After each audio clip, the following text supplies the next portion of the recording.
Bem-vindos a mais um episódio do Café com Bis. Hoje a gente vai mergulhar aí num um segundo livro dessa temporada. A gente já falou de um livro, agora a gente vai falar sobre Rascal Candor, ou Empatia Assertiva. É um livro maravilhoso da Kim Scott. Ele foi muito transformador para minha carreira e eu sinto que ele é importante tanto para quem está começando na liderança quanto para quem está na liderança há muito tempo, para ler uma vez ou para ler várias.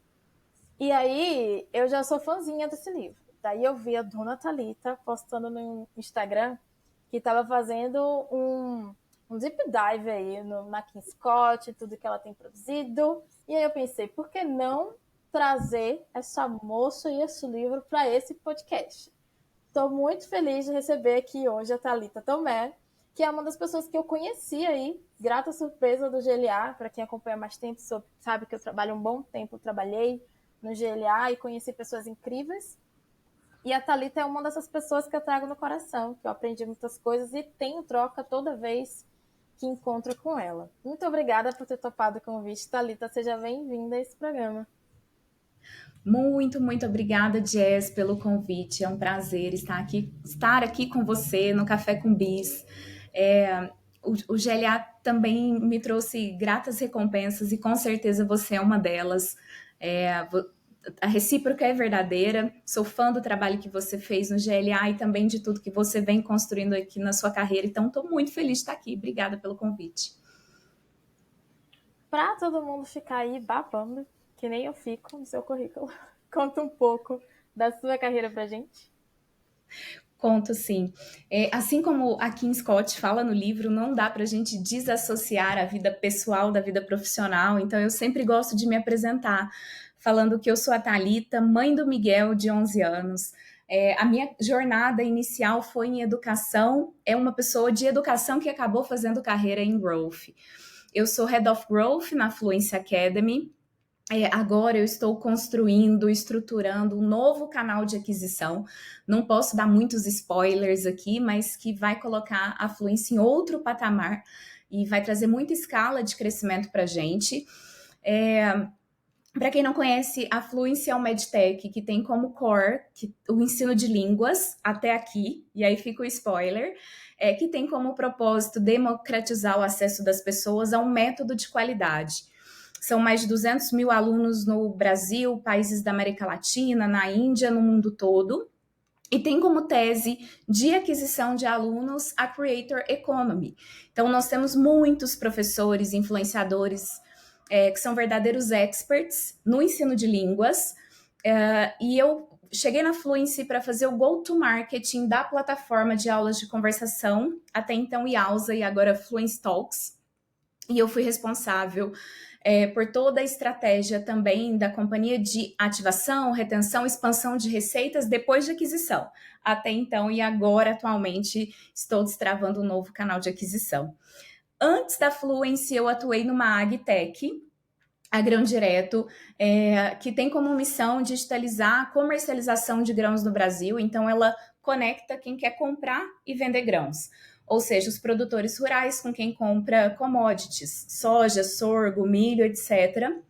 E lá eu fui responsável e liderei o time de growth, estruturei as alavancas e liderei o time de growth. Mas anterior à Grão Direto, eu atuei durante 10 anos no franchising. Então, é onde eu fiz carreira. Growth agora é um termo muito hypado, mas eu sempre trabalhei com revenue, com receita, em escalar, em trazer dinheiro para os negócios que eu atuei. E foi assim no franchise. Então, eu sempre atuei com marketing, vendas e produto. E como que eu cheguei e como é que eu saí de uma carreira de educação para chegar com marketing, vendas e produto? Eu fui master franqueada de uma rede de franquias. Então, eu empreendi e cheguei a ter 50 unidades vendidas dessa marca no Triângulo Mineiro e 19 unidades em operação. Foi uma super escola. E aí eu fiz o movimento contrário. As pessoas, em geral, elas trabalham, criam uma carreira executiva e vão empreender. Eu comecei empreendendo e construí uma carreira executiva e é onde abriu todas as portas para mim. E é também onde eu aprendi as minhas primeiras lições de gestão, etc. Então, como minha formação inicial lá foi educação, durante esses últimos 15 anos, né? 10 de franchising e mais 5 entre Grão Direto e Fluency. Eu fui estudar, então tive uma trilha, fui professora na Universidade Federal de Uberlândia e tive uma trilha aí de SPM, FIA, Reforge, fiz um curso do Reforge no passado e agora de novo estou estudando, e GLA, que é minha comunidade do coração, onde eu pude conhecer você. Eu tenho tantas perguntas para fazer. Pô, primeiro, Sim. era franquia de quê?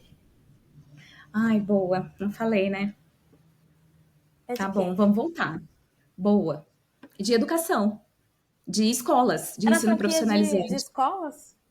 Ah, que Ensino legal. profissionalizante. Grupo Movedu, que prepara cursos, SOS, Microlins, People. Então, eu tive a minha unidade da Microlins e prepara cursos. Não sei se você conhece essas marcas, Meu mas elas Deus, são grandes, são conheço. Eu 500 fiz... mil. Gente, eu sou dos anos 90, toda adolescente dos anos 90 teve que fazer um curso de microlinks, porque sua mãe achava que você não É ia ter isso, emprego se não fizesse. é isso, é Muito isso. bom. Mas vem cá, por que você simplesmente saiu? Tipo, beleza, você foi bem sucedida, né? Nessa carreira de empreendedora. Por que você escolheu ir pro corporativo? Quando eu atuava nessa rede de franquias, o fundador, o Rogério Gabriel, ele começou a estruturar unidades de negócio. E aí ele foi assistido pela Endeavor e outras consultorias na época, e eu tinha resultados ali de sucesso. Ele falou, olha, e franchising é isso, né? Você pegar os resultados que você tem aqui e replicar para a rede para ganhar escala. Comecei fazendo consultorias, e aí foi dando muito certo e eu me apaixonei. Até então não tinha trilhado nenhuma experiência corporativa e eu me apaixonei por esse universo. E naquele momento eu falei, é com isso que eu quero trabalhar. E aí fui com meu marido, meu filho, para São José do Rio Preto para poder atuar nessa franqueadora. E foi uma super escola, assim. Eu sou fã do Rogério, de tudo que ele construiu. Acho que são milhares de unidades espalhadas no Brasil todo e milhões de alunos nessas unidades. Então, foi a minha primeira escola lá. Nossa, que legal. Tá, há quanto tempo você lidera pessoas? E aí, como foi esse primeiro desafio de liderança? Imagino que tenha sido empreendendo no corporativo já. Empreendendo ali. Quando eu comecei a empreender, eu tinha acabado de terminar uma experiência educacional, né? Uma experiência como professora na universidade e estudava muito até então pela minha formação liderança, mas é tudo que estava nos livros e é muito diferente quando a gente vai para a prática, assim, o real ali. E aí eu fui muito me balançou, assim, colocar, ok, eu entendo isso aqui, mas como é que na prática eu vou exercer de outra forma, eu posso desenvolver melhor as pessoas? E aí naquele momento eu entendi que começava a partir de me conhecer. Então, me conhecer como líder, entender quais eram as minhas forças, o que eu tinha de caminho de desenvolvimento, para eu poder conseguir liderar as pessoas. E ali no momento do empreendedorismo, eu liderei um time muito diverso. Então, tinha equipe comercial para trazer matrículas, novos alunos, tinha team leaders que cuidava dessa equipe comercial, um time administrativo, então ao mesmo tempo tinha a pressão de pagar as contas da escola todo mês, e equipe pedagógica de professores. Então ali foi a minha primeira lição de liderança e que eu falei, que eu aprendi a gostar de pessoas ainda mais do que eu já gostava em toda a minha vida. Então, nessa época que você estudou tanto, assim, coisas. O que você achou que você viu que era muito lindo, assim, na teoria, mas que na prática não é tanto? Você Quando a consegue gente olha as lembrar? coisas, consigo, assim, muito, assim, acho que quando a gente consegue ler as coisas nos livros, assim, existe, parece que é um caminho muito, é uma fórmula, faça isso, saia do ponto A, vá para o ponto B, só que as relações interpessoais, assim, o dia a dia e os problemas que a gente vive é muito diferente. Então, você nunca tem uma situação específica que você consegue exemplificar e aplicar ali no dia a dia. E aí eu ficava pensando, e eu sempre errei muito lá no passado, assim, passei por situações muito ruins com pessoas. E eu falava, gente, mas não tá batendo, assim. Eu sei como fazer, mas no tete-a-tete, no real, eu não consegui executar. E eu comecei a pensar sobre isso e foi choque de realidade. E eu acho que ainda erro muito, mas é a experiência ali no dia a dia com times muito diferentes e realidades muito diferentes que tem me feito uma boa líder. E eu também acho, assim, que tudo que eu construí até hoje na minha carreira não foi porque eu executei ou porque eu sou boa, é porque eu sei extrair o melhor das pessoas. Então, veja, eu não tenho um conhecimento técnico muito específico, mas eu sei liderar pessoas técnicas muito boas e que conseguem dar o melhor delas naquilo que elas precisam executar. Então, acho que é uma grande fortaleza da Thalita, a liderança, mas eu não aprendi do dia para a noite. Assim, acho que foi essa trajetória toda que me permitiu crescer, evoluir. Boa.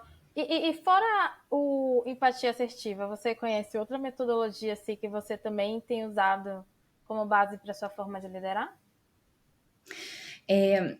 O Red Cold Candor, Empatia Assertiva, eu li em 2019, num outro contexto de liderança. Nesse momento, eu atuava numa outra franqueadora, a Park Education, e lá eu não era empreendedora, eu atuava como executiva da rede de franquias, e o meu trabalho era liderar a rede de franqueados, movimentar o franqueado, falar, meu, você precisa vender para pagar as contas, para pagar os seus funcionários no final do mês, era uma liderança indireta, e eu também tinha o time dentro da franqueadora que exercia esse papel com o franqueado, e a gente precisava trazer resultados para a companhia, para a franqueadora e para o franqueado lá na ponta. E lá naquele momento em que eu li o livro, eu já conhecia uma teoria, alguns chamam de metodologia, chamada de análise transacional. E ela é um processo em que ela consegue, baseada no comportamento humano e nas relações, nas transações que as pessoas executam uma com a outra, e a relação de liderança é uma transação que você executa, que é executada, que é criada entre duas pessoas, mas eu não conseguia relacionar um livro, uma teoria, uma metodologia com a outra lá naquele momento.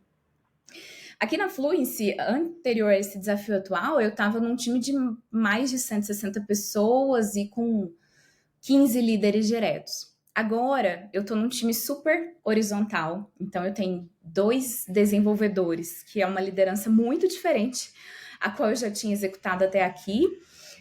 Uma pessoa de comunidades, que está mais ligada a marketing e comercial, vendas. E agora a gente está estruturando uma outra vertical ali de mentorias, mas com líder extremamente humanos. Então, e aí eu falei, gente, por que eu fui reler Empatia Assertiva? Porque eu estou sendo muito desafiada em liderar um time menor, porque eu tenho uma responsabilidade ainda maior e mais direta de desenvolver essas pessoas. Fica muito mais evidente os saltos que a gente pode dar através das pessoas, num projeto menor, com um time menor. E aí foi por isso que eu reli. Então, tudo isso veio, e aí eu comecei a relacionar muito com a análise transacional, que é essa teoria que eu comentei, essa metodologia que eu comentei com você.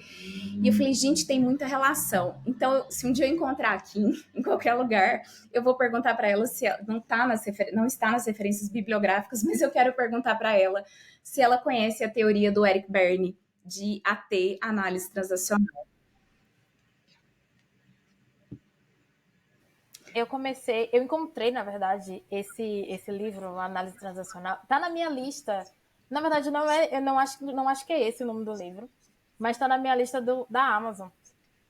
E aí, para todo mundo ficar com vontade de comprar e eu conseguir, sei lá, vender uns livros aqui com um cupom que eu vou deixar na descrição, não sei, inventei isso agora. Você fala um Adorei. pouco sobre do que vai que, né? Alguém compra, poxa, ajuda a gente aqui a continuar fazendo esse projeto existir. Conta um pouco sobre o que é esse livro, como é que é a análise. Não, a gente não tá fugindo do assunto, galera. A gente vai mergulhar em empatia assertiva, mas já que uma coisa conecta com a outra, então vamos dar essa visão para todo mundo. Legal. A análise transacional, ela permite com que as pessoas se transacionem em 3 estados de ego. Imagine o pai, o adulto e a criança. Quando a gente relaciona com o livro da Kim, de empatia assertiva, o pai, ele tem ali dois estados separados, né? Que é o pai crítico e o pai protetor. Sabe aquilo quando você recebe do líder? Cara, você é muito bom, parabéns, e que dá aquela motivação, aquele up? Ou muitas vezes você recebe uma mensagem que pode ser contrária a essa. E eu já ouvi assim, nossa, mas meu, você não vai, que idiota essa situação, e numa situação de estresse, a gente não está conseguindo resultado, se move, se movimenta. E aí, esse é o estado de ego do pai. O adulto é o racional, é o que é baseado em fatos. E aí a gente sempre tem uma resposta nesse estado de ego do adulto, também racional. Quando a gente se transaciona no estado de ego do pai, o pai protetor, esse aspecto motivacional, as pessoas recebem e devolvem essa mensagem no que ele chama de criança. E é quando a gente consegue exercer as nossas emoções mais autênticas. Então, é quando a gente consegue dar saltos de desenvolvimento na vida. E aí, para mim, e o pai crítico seria a empatia ruinosa, que ela fala aqui, ou muitas vezes de insinceridade suicida ruinosa. Agora, me confundi no conceito, mas o que ele fala ali que as pessoas elas reagem de maneira adaptada, rebelde, elas não vão se movimentar para uma task, para uma entrega. Então, eu comecei a ver relações e a análise transacional sempre foi um guia, assim, uma bússola para mim no aspecto de liderança de pessoas. Legal. Uma coisa sobre o livro da Kim Scott é que até nessa edição mesmo do Empatia Assertiva, nos primeiros capítulos ali, no prefácio, na verdade, ela reclama da interpretação que fizeram na teoria dela, né? Porque, de fato, para quem nunca ouviu falar desse livro, galera, esse livro foi um livro que virou um hit entre as startups, assim, tomou conta do Vale do Silício, eu conheci na primeira startup que eu trabalhei, era parte da cultura e, assim, nem todo mundo usa da melhor forma possível, porque tem uma parte do livro que ela deixa muito aberta, assim, que, tipo, é melhor usar da empatia mais agressiva do que não dizer nada. Tipo, óbvio que todo mundo sabe que a verdade é melhor do que a mentira, ou que você tem que ser sincero com as pessoas, mas pelo amor de Deus, a galera tava aproveitando esse pedaço do livro para corromper toda a metodologia e justificar atitudes extremamente agressivas para ser um babaca embasado no empatia assertiva. Daí, primeiro, você acha que a Kim realmente deixou margem para isso? Na boa, assim, eu acho que a galera não soube interpretar a metodologia da Kim, assim, eu acho que ela fala dessa comunicação clara, honesta, mas ser honesto, sincero, é muito diferente de ser mal educado ou ser manipulador ou ser agressivo nessas relações. E ela fala muito no livro sobre você conquistar a confiança. Então, você exercer um ambiente seguro em que você pode muitas vezes exercer o seu pai crítico, porque vai ter momentos de estresse, vai ter momentos que você precisa ser muito racional, muito adulto. Mas a forma como o outro interpreta, a forma como o outro recebe é também a forma como você conduz e estrutura esse ambiente. Se é um ambiente de confiança e você tem uma comunicação clara, racional, e muitas vezes até uma comunicação mais objetiva ou até dura, as pessoas vão interpretar muito mais como um salto de desenvolvimento do que algo que elas vão levar para o pessoal. Então, tem outras interfaces, né? Eu acho que não está só na estrutura do feedback ou na estrutura da comunicação, mas está muito no que você disse, em como essa cultura de confiança, essa cultura entre líder e liderado, a cultura da empresa, ela é construída para que esse ambiente de empatia assertiva possa ser executado. E no fim do dia, o que é ser radicalmente sincero, principalmente sem ser babaca? Eu acho que é falar a verdade, assim, né? Ser radicalmente sincero, ser honesto, é o líder também se permitir receber um feedback. Eu vejo que os líderes se distanciam muito desse papel. Então, como conquistar a confiança? Como ser radicalmente sincero quando você não permite que as pessoas sejam radicalmente sinceras com você? E aí, lá na análise transacional, o Eric Berne fala desses estados de oqueidade.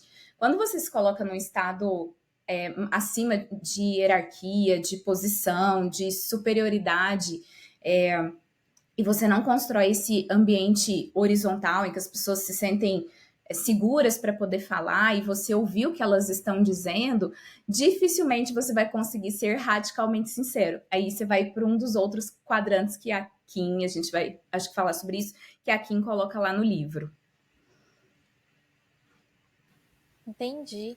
E como conhecer profundamente os membros do seu time?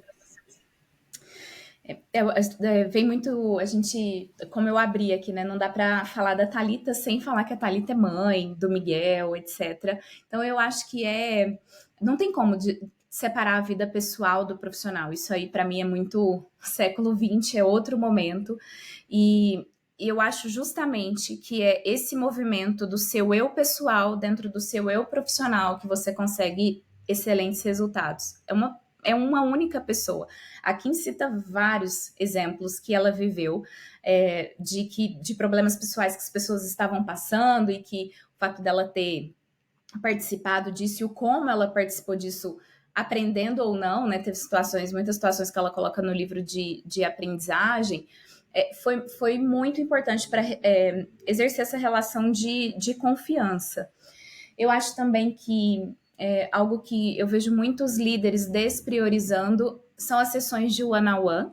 Isso é fundamental, a gente ter essa disciplina de executar essas sessões e não ser sessões só pautadas no resultado, naquilo que precisa entregar, mas ser um momento de fala, um momento de você entender as preocupações daquela pessoa que trabalha com você, sejam preocupações da vida pessoal ou ali do trabalho, da entrega do projeto, de outras pessoas do time. Ouvir muito, assim, né? Ter a capacidade de ouvir o outro em sessões de one-on-one bem estruturadas. E algo que o home office ele tirou muito são os momentos presenciais, né? Eu trabalho numa empresa remota, então a gente tem gente no mundo inteiro, mas a gente não abre mão dos momentos presenciais. Eu moro em Uberlândia, estou aqui hoje em Curitiba e com parte do time, e a gente com excelentes construções e tem os momentos os momentos de relaxamento fora do trabalho, e que é o momento quando essas pessoas se abrem para poder falar de outras coisas, se abrem para poder falar da vida.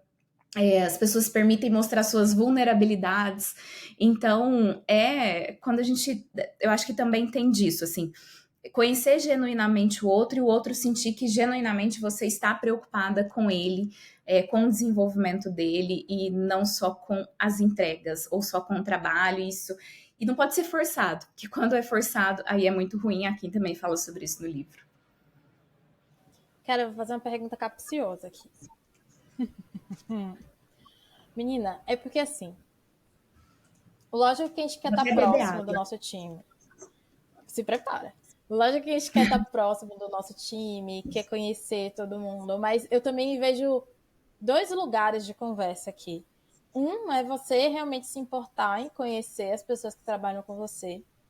E o outro é você entender que vocês não são amigos, vocês ainda são líderes e líder e liderados, sabe?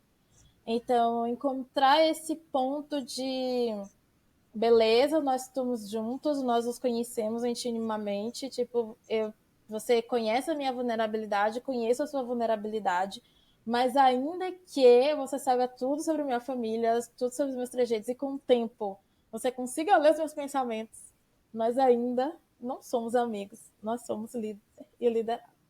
Como é que você consegue trabalhar nisso? Porque não dá para contar sempre com a maturidade do outro, você precisa também estabelecer essa posição, né?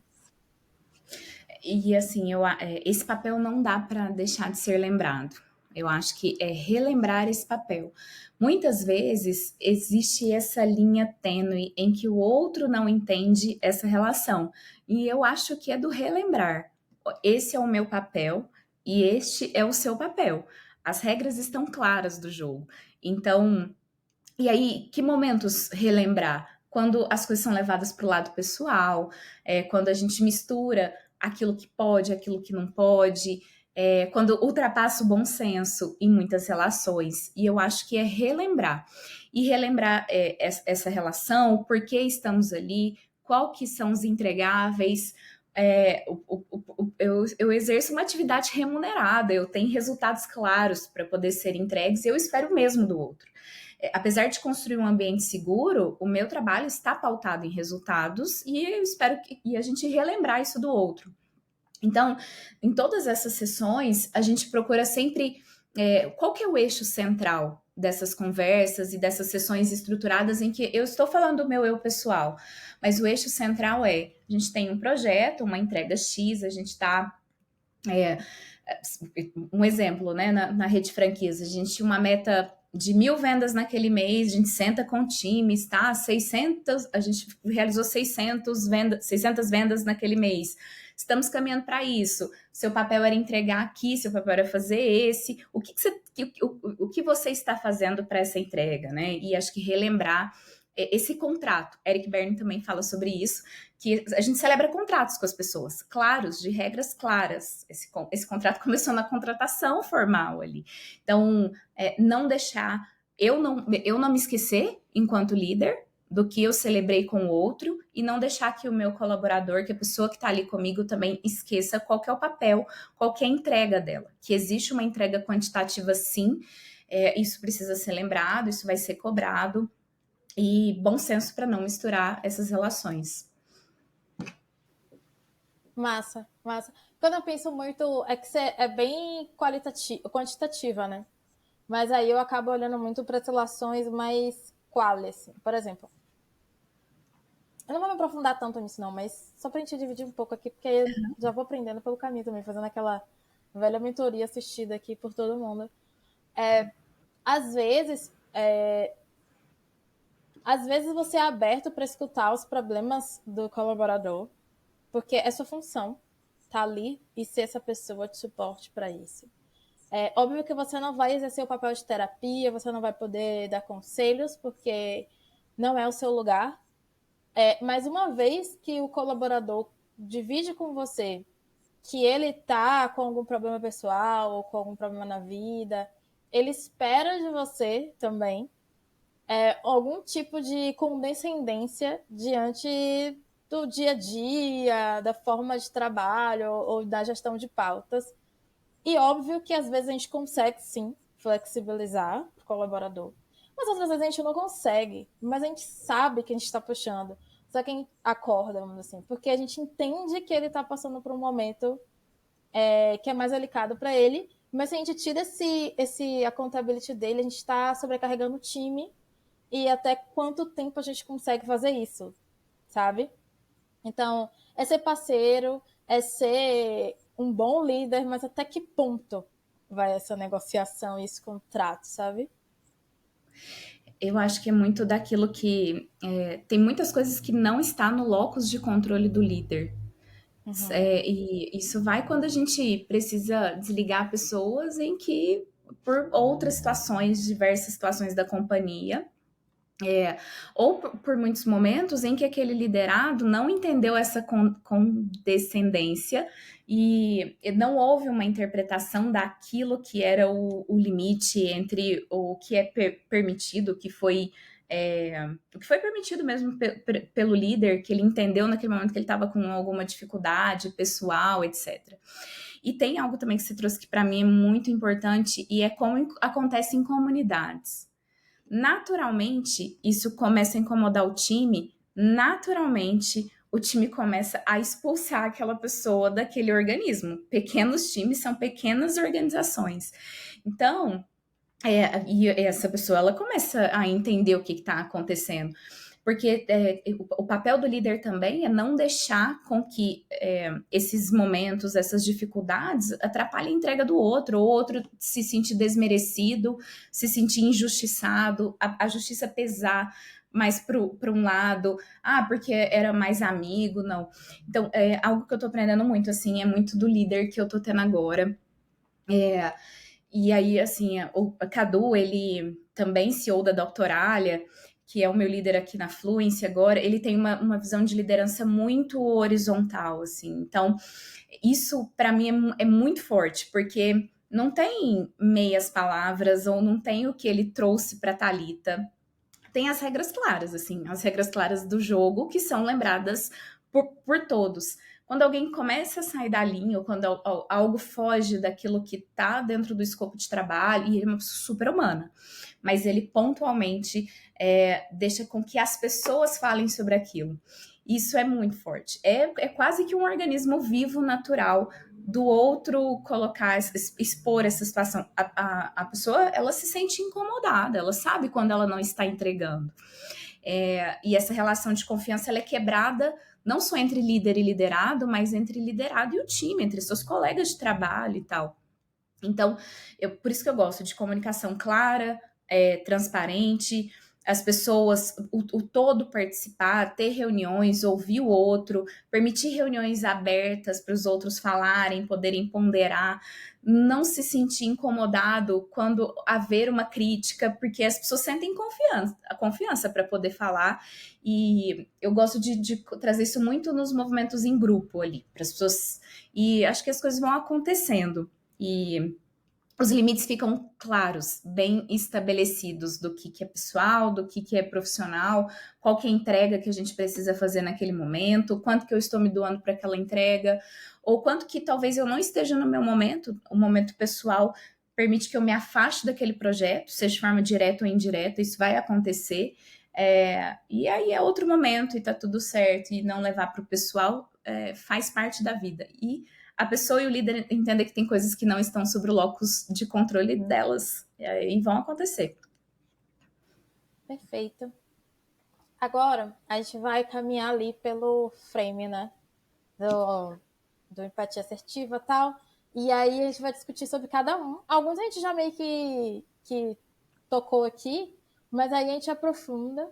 Tem outras coisas no livro também que super valem a pena, tá, galera? Explorar, tipo, formação das equipes, times brilhantes, pessoas de destaque. Tem várias dinâmicas legais que ela explora. Mas nesse episódio a gente só vai ficar por aqui, porque já dá muito assunto. É capaz de a gente levar isso daqui umas 3 horas de conversa.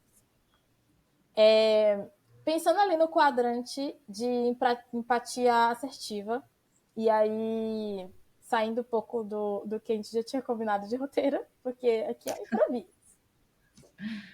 Indo ali pro quadrante de empatia assertiva, o que é que a gente encontra? Tipo, qual é o tipo de relação, qual é esse tipo de comunicação? Uhum. Boa, assim, eu acho que lá ele traz essa questão da empatia ruinosa, e aí é muito. Isso eu vejo acontecer muito. Talvez nas minhas experiências, e o que eu mais vejo acontecer é sobre isso. Assim, as pessoas têm medo do enfrentamento. Isso é muito comum em líderes, nas suas primeiras lideranças, nas suas primeiras experiências. E as pessoas têm medo de magoar o outro, mas principalmente medo do que o outro vão pensar sobre elas. Então, muitas vezes as pessoas não falam a verdade, elas não se posicionam, isso impacta muito, muito a entrega. Ao contrário, a gente tem que se posicionar, a gente tem que empoderar. Essa palavra tá ruim, mas a gente tem que protagonizar as pessoas para que elas sejam honestas e falem umas das outras e falem dos seus líderes. E os líderes precisam estar preparados para poder receber essas informações, porque senão fica algo muito, muito superficial, assim. A gente precisa, né, pegando um pouquinho no lado do Gabriel, a gente precisa estar preparado para poder dar chineladas e receber chineladas. E eu vejo que as pessoas têm muito medo do enfrentamento. Ali a gente está falando dessa empatia ruinosa. Só que tem o outro lado também, né? Que aí a insinceridade manipuladora, que aí, assim, crítica destrutiva, comentário duro demais, comportamento agressivo, aí a pessoa usa como pretexto. Ah, eu sou assim mesmo, né? Eu sou sincera, mas eu sou grossa, me aceitem mesmo. Meu, tem bom senso aqui também, né? Do como falar, do como se posicionar. E eu vejo muito as pessoas, elas manipularem, usarem disso para os seus próprios interesses, não para aquilo que é a entrega, não para aquilo que é o projeto ou para o desenvolvimento do outro, mas elas usam isso mais como um alicerce ali, não de forma objetiva. Tem agressão detestável, e aí para mim aqui já ultrapassa o bom senso, assim, aí aqui quando ultrapassa esse limite, eu já me recuo, eu já acho isso muito ruim. E aí aqui está muito ligado com inteligência emocional, né? As pessoas acham que inteligência emocional é eu não chorar, eu não expor minhas emoções. Não, eu poder controlar as minhas emoções. E para mim, quem exerce essa agressão detestável é porque não consegue controlar as próprias emoções. E aí, quando as pessoas sentem prazer em diminuir o outro, e se sentem melhor com essa diminuição, quando o líder se posiciona nessa relação muito hierárquica e muito distante e coloca as pessoas que trabalham abaixo dele muito distantes daquilo que ele faz, assim, ele é como se fosse um deus e o resto do mundo está muito embaixo. Isso distancia muito as pessoas, e aí, a gente lembrando lá de análise transacional, as pessoas não vão fazer aquilo que você quer, e você pode obter tudo do outro quando você sabe se relacionar com as pessoas. Elas vão se desenvolver, os projetos vão ser entregues, você vai ser um líder melhor. E aí, a empatia assertiva, que aí, para mim, é o ponto melhor, assim, que é essa tá aqui nesse canto aqui do quadrante, né? Se a gente pudesse colocar aqui na tela esse quadrante, ela estaria aqui, que é muito essa parte de colocar no lugar do outro, poder entender o seu colaborador, entender as suas necessidades, mas ao mesmo tempo entender quais são as necessidades da companhia, quais são as metas e métricas daquele projeto, quanto aquele colaborador está distante ou não daquela entrega. Aqui um dos founders, né, dos fundadores aqui da Fluency, o nosso CEO, o Finn, ele é neozelandês. E aí essa cultura é muito forte aqui. O brasileiro é muito emotivo, né? Ele também tende a levar as coisas muito para o pessoal. E aí eu tive a oportunidade de ser liderada diretamente pelo Finn o ano passado.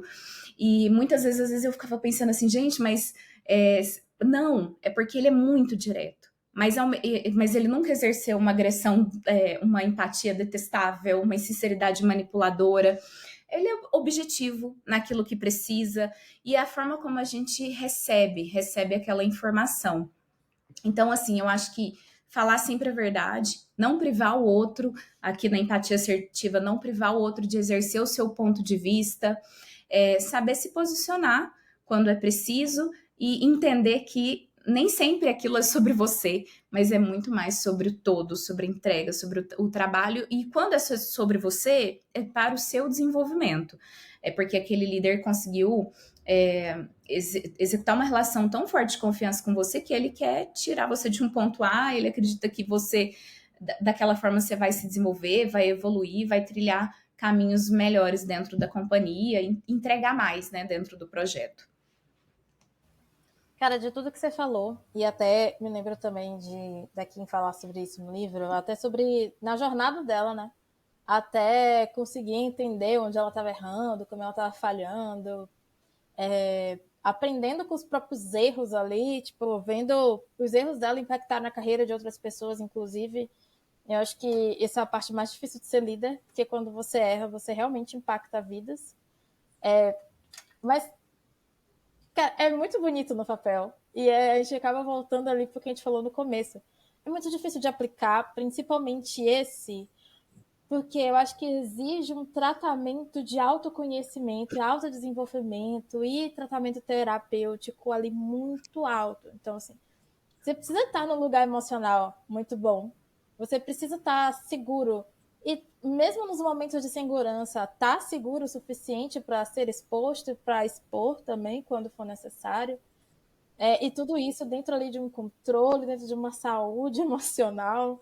É bem puxado. A gente acha que não, mas é muito puxado. Cada quadrante desse exige da gente um domínio de uma área intelectual e emocional muito grande, assim, tipo, quando você fala assim que você pode gostar de uma pessoa, mas você também tem que estar apta para falar coisas que, infelizmente, vai deixar ela triste naquele momento, mas é pro bem, sabe? Então, ter esse tipo de, sabe, segurar, respirar, ir lá e fazer, tipo, não é instintiva. Não é porque seu trabalho que é fácil de fazer, entende? É toda uma linha de desenvolvimento. E aí, eu vou te pagar de surpresa de novo. como é que você fez esse trabalho de desenvolvimento? Para, tipo, trabalhar a Thalita para que a Thalita profissional possa desempenhar esse papel. Tipo, quando ela fala que somos universos inteiros, é justamente por causa disso. Tipo, uma pessoa maltratada não consegue ser um bom líder, não vai conseguir tratar ninguém bem. Nossa, ótima pergunta, Jazz. Assim, no fundo, é tudo sobre nós mesmos, não é sobre o outro. E não tem uma evolução, assim, eu acho que todos os dias eu aprendo muito. Veja, eu estive ano passado num momento em que estava com um time gigante, com líderes ali abaixo de mim, já com carreiras desenvolvidas, e agora eu estou num outro contexto, muito diferente, em que muitas vezes eu sou colocada numa liderança mais técnica, e que eu preciso aprender, me desdobrar e tal. E aí não é claro que nem todos os dias acontecem dessa forma e nem tudo são flores. Ano passado a gente é muito difícil, por exemplo, desligar pessoas. É muito difícil aplicar um bom feedback, fazer um feedback técnico, racional. Isso não é fácil, mas eu acho que é um exercício diário. E esse exercício diário, ele parte de você. Ele parte desse autoconhecimento, assim. O que eu aplico muito, e eu faço isso na minha vida há alguns anos já.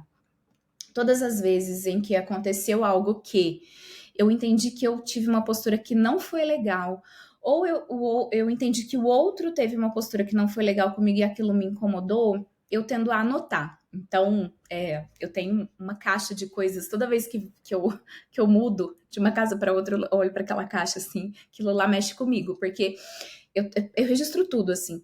E aí eu começo a pensar o quanto que eu releio aquilo, quanto que o problema tá no outro ou tava em mim? A gente tende a ter muitos pensamentos persecutórios, assim, a gente acha que tudo é sobre a gente, que as pessoas era sobre mim, e eu acho que isso é um problema, assim, nas relações. Não é pessoal, não é nada pessoal. E essa interpretação, isso muda o jogo. Isso muda o jogo, a forma como você entrega, a forma como você desliga uma reunião ou encerra um assunto e parte para outra, ou como você ouviu aquilo e você, beleza, os meus feedbacks, todos que eu recebi até hoje, minha avaliação de desempenho, as minhas últimas avaliações de desempenho na Fluency, elas ficam coladas, afixadas, assim, na frente do meu home office, na minha área de trabalho, e com os pontos circulados, assim. E, eventualmente, eu tô ali fazendo, parece, que já caiu no comum, mas eu acho muito aplicável, que é a tal da análise SWOT própria. Tô olhando ali. Nossa, Thalita, você continua com essa fraqueza. Cara, esse problema é muito seu, assim. E aí é sobre mim, não é sobre o outro. E aí é claro que o outro vai falar coisas que vai me desagradar. Eu sou super emocional, assim, né? E aí eu entendo que isso tem um lado positivo e tem um lado negativo, e como que eu posso evoluir nisso, ou o quanto que isso faz com que as pessoas que trabalham comigo confiem muito mais em mim, sejam os meus líderes ou os meus liderados. Então, acho que autoconhecimento é tudo. Assim, quando você sabe usar isso ao seu favor, você reconhece aquilo que você tem de bom, aquilo que você tem de pontos de melhoria, desenvolvimento, e consegue fazer esse exercício diário, você permite evoluir, se desenvolver. E tem coisas que vão sair do caminho mesmo. Vai ser difícil, mas você tem que eu sou romântica. Eu tendo sempre depois ver o lado bom das coisas, né? Sofro muito. Eu já passei por situações muito ruins, assim, profissionais, mas e também faço terapia. Eu convido as pessoas, isso é muito bom. Quem não consegue praticar esse autoconhecimento sem ajuda, procura uma ajuda profissional para poder fazer isso. Isso vale para todas as pessoas, independente dos cargos e posições que elas ocupem. Muda o jogo, muda o jogo. Só que é um exercício diário. Não dá para você fazer isso uma vez, achar que não. E aí, para mim, né, resumindo, é tudo como a gente reage às coisas. O quanto que eu dou importância para aquilo, ou quanto que eu levei para o pessoal, o quanto que eu acho que é sobre mim, ou quanto que eu entendo que é sobre a empresa, é sobre o resultado, é sobre a entrega, é sobre o todo, se é sobre mim é para o meu desenvolvimento, ou se naquele momento eu queria que fosse para o meu desenvolvimento e não foi, e foi uma manipulação, uma insinceridade manipuladora. Beleza, entendi o problema, então ele precisa evoluir como líder. Entendi, aqui tá. É a minha interpretação. E eu acho que é evolução diária. Muito maravilhosa, meu Deus. A gente estava conversando aqui, eu me lembrei muito daquele livro da Netflix, sabe? A Regras Não Ter Regras. Não ter regras. Menino, quando eu tava lendo primeiro, acho que é o primeiro e segundo capítulo, que ele começa a falar sobre como o feedback direto é, tipo, parte da cultura. Então, você nunca viu uma pessoa antes e você se sente livre para dar um feedback duro, assim, pá, na cara, sabe? Sem muitos rodeios, sem muitos floreios, nada de feedback sanduíche, só dizer. Você gaguejou muito nessa apresentação e eu não consegui ter confiança no que você disse, mas eu entendo que você estava nervoso. E aí você recebe aquilo e você respira e pensa como um presente. É muito fofo essa visão de que, tipo, feedback é um presente que se dá. De fato é. Mas o ponto que eu quero chegar aqui, eu queria trazer esse livro, então se vocês se interessam sobre esse assunto, eu acho que esse livro é muito bom também, justamente para conseguir essa visão que a Thalita trouxe de, tipo, cara, não é sobre você e a pessoa tá te fazendo o favor de te mostrar um ponto cego, sabe? Você não percebeu até aquele momento, no momento que você percebe, você consegue resolver. E isso é maravilhoso, por mais que seja doloroso também. Mas muito ainda pensando em empatia assertiva e feedbacks e construção de feedbacks e saber o que é nosso e o que é do outro. A gente pensa muito nisso na hora que a gente recebe um feedback. Tipo, ele estava certo, ele não estava certo, a gente avalia. Geralmente pensar certo ou errado não é o melhor caminho do mundo, mas guardando isso lá, pensando na gente como líder, entendendo que o comportamento do outro às vezes é só um comportamento, que não necessariamente ele é nocivo, mas que nos incomoda por alguma questão. E aí transformar esse nosso incômodo em um feedback, sendo que talvez esse comportamento não seja assim danoso, talvez seja um comportamento de personalidade, talvez seja um comportamento de jeito, que aplicado no momento certo seja o ponto forte daquela pessoa. E por você ter um histórico relacionado àquilo, te incomoda por alguma razão. Como é que eu tô aqui assumindo que todo mundo acontece isso com todo mundo e a gente precisa entender o que é só um incomodo nosso, porque nossos vieses, nossos históricos. Como é que você consegue ter tentar pelo menos ter o máximo dessa visão limpa, assim, sabe? Para conseguir transmitir para o outro de uma forma bacana e se manter ali no quadrante do empatia assertiva, porque senão acaba saindo, né? E aí, assim, primeiro, né, o líder, ele tem uma responsabilidade diferente do liderado. Esse é o primeiro ponto.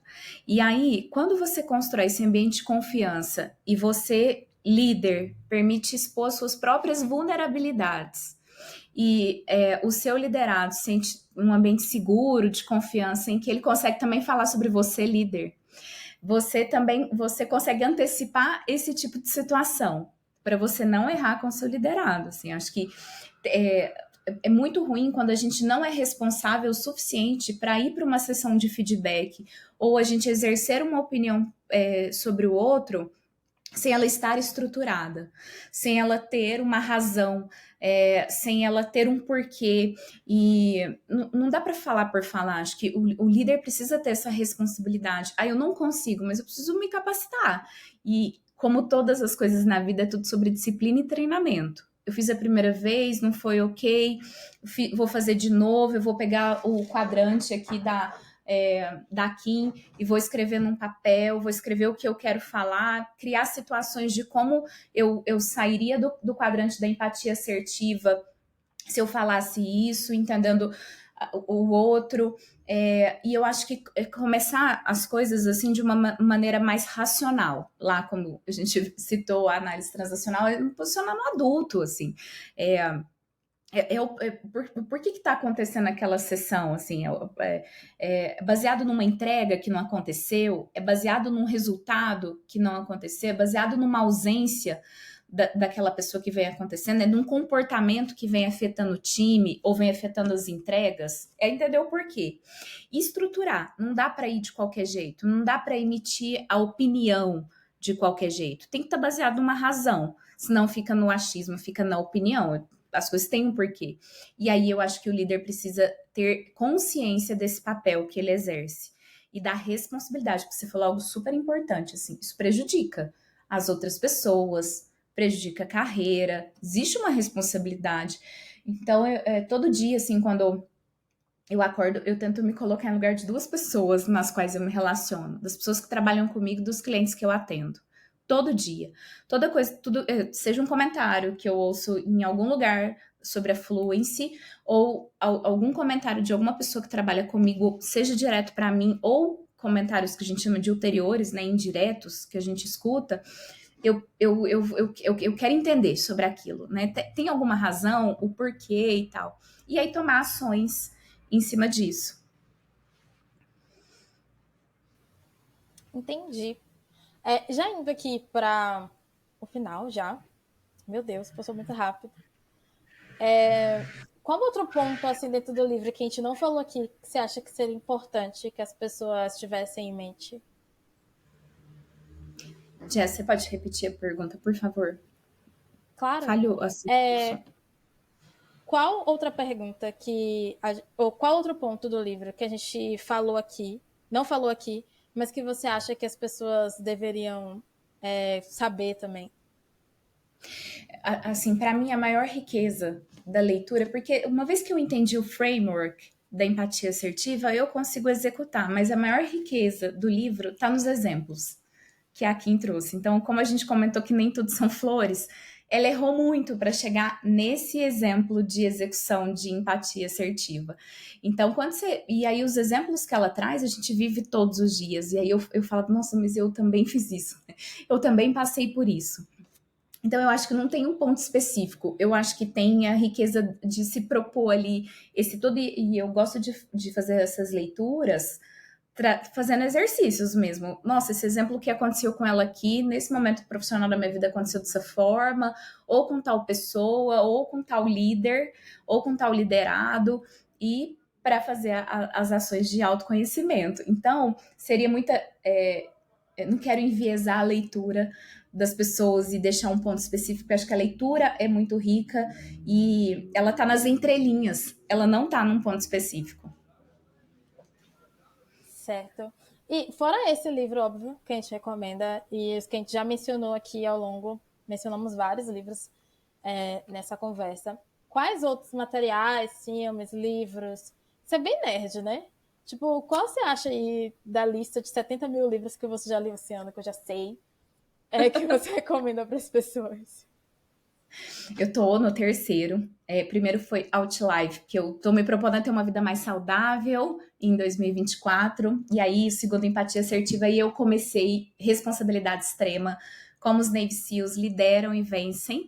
Tem super a ver com esse tema que a gente tá aqui, ele até tá aqui porque é o livro agora de março. Mas se eu fosse citar três aqui, assim, acho que três que tá muito forte em mim e marcaram minha carreira recentemente. E tem o Million Dollar Creator Economy. E aí, o Café com Bis é um exemplo dessa criação de conteúdo em que as pessoas podem monetizar, escalar conhecimento, escalar informação através da internet e dessa economia da criação de conteúdo. Eu acho que isso pode mudar a vida das pessoas e elas podem crescer economicamente, prosperar financeiramente, se as pessoas conhecessem o que está por detrás disso. Outro muito forte para mim, e aí eu conheci lá no momento da Grão Direto, que era um marketplace, mas era a plataforma Revolução da Estratégia. E eu acho que também ensina muito sobre negócios e como estruturar negócios. E os Jogos da Vida, de Eric Berne, que fala sobre análise transacional. Fugindo um pouco do tema de liderança, eu penso sobre esses três, e eu queria deixar aqui como referência para as pessoas conhecerem, porque eu vejo que são livros não muito divulgados, não são muito comuns, mas que mudou a minha carreira e efetivamente pode mudar a vida de outras pessoas. Bom, aí para finalizar, tem aí a pergunta clássica desse podcast, que é: Thalita, se a Thalita de hoje pudesse encontrar a Thalita de 18, 20 anos, que estava iniciando a vida ali, sabia o que eu queria direito, e pudesse dar um conselho transformador que fosse mudar tudo, o que você diria para a jovem, saltitante, brilhante Thalita? Tudo muda o tempo todo, assim, né? Eu vejo o jovem, às vezes, numa ansiedade de fazer, de querer seguir em frente e tal, mas, nossa, as coisas mudam tanto, a minha vida mudou tanto nesses últimos 15 anos, e que se eu olhasse lá para a Thalita de 18 anos, eu tinha tantos medos, tantos anseios, e que, nossa, as coisas, a vida, as conquistas, sejam elas financeiras, pessoais, elas vão muito além da escolha da faculdade ou de decisões que a gente toma naquele momento.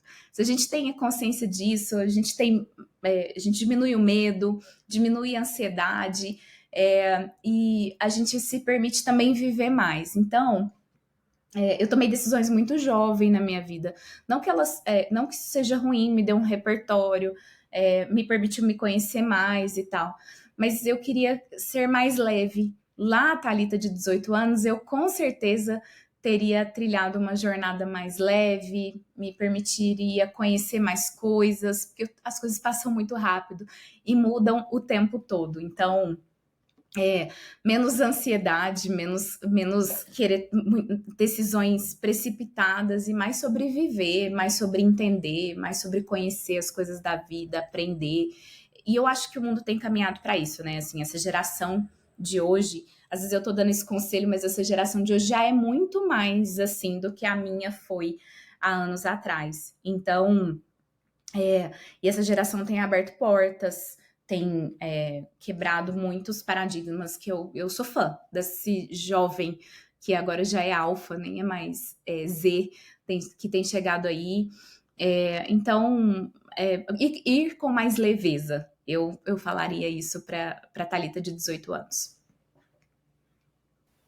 Muito bom. Cara, você sabia que eu paro para pensar no jovem quem tá entrando agora no mercado de trabalho? E eu acho super. Quando sai aquelas notícias assim, tipo, a nova geração não tolera mais, sei lá, não ser remunerado, ou ser remunerado menos do que deveria. Tudo. Cara, eu acho ótimo. Cara, que maravilha, sabe? Porque a gente acreditava, a gente era tão. E aí eu falo por toda uma geração, porque eu sei que eu não tô sozinha, porque eu já ouvi várias pessoas.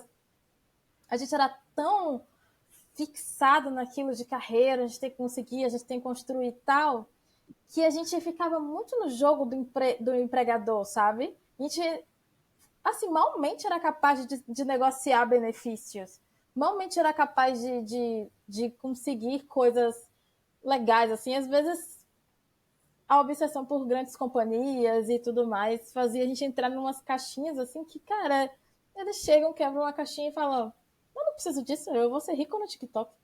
E aí, tipo, que legal, cara. Enfim, eu empolguei um pouco com esse tópico, porque é uma coisa que eu penso muito, assim, eu acho que até vale um episódio sobre isso. Mas eu queria agradecer pela presença, pelo compartilhamento de conhecimentos. Você é muito nerd, muito inteligente, muito maravilhosa. E eu sou muito puxa-saco mesmo, não ligo. Podem me jogar. Inclusive, tem uma espaço aberto para comentários. Me julguem por ser puxa-saco, ou falem desse episódio, deem um feedback de vocês. Gostam dessa ideia de a gente discutir livros aqui? Não gostam? Tem outros livros que vocês gostariam que fosse discutido aqui? Mandem recatinhos para a Thalita, eu juro que eu repasso para ela. Mas o contato da Thali também vai estar aqui embaixo no LinkedIn. Vocês podem chamar ela na DM para conversar sobre esse ou qualquer outro tema. Eu tenho certeza que ela vai amar receber vocês. E voltem na enquete, compartilhem esse episódio, deixem uma estrelinha, façam tudo que puder aí para engajar, pelo amor de Deus, que esse programa e esse podcast vai continuar crescendo. Amém. E é isso. Fala, Amém. Thali. Amém, amém. Vou adorar receber feedback de todas as pessoas que escutarão esse podcast. estão participando aqui, né? Não sei que momento que eu falo, mas fiquem à vontade. E obrigada, Jess, por promover, mais uma vez, né? Obrigada por promover esse bate-papo. E eu também sou sua fã. Valeu e beijo, galera. Até a próxima.